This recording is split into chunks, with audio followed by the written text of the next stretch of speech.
मिथिला में बाजे बधैया है। देखु दुल्हा देखु पहुना नवल रघुरैया है। आज मिथिला में बाजे बधैया है। आज मिथिला में बाजे बधैया है।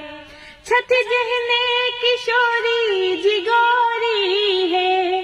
छठ जहने किशोरी जिगोरी है। बिद तेहने लगा देलन जोड़ी है। बिद तेहने लगा देलन जोड़ी है। भेली गद गद भेली गद गद सुनैना मैया है।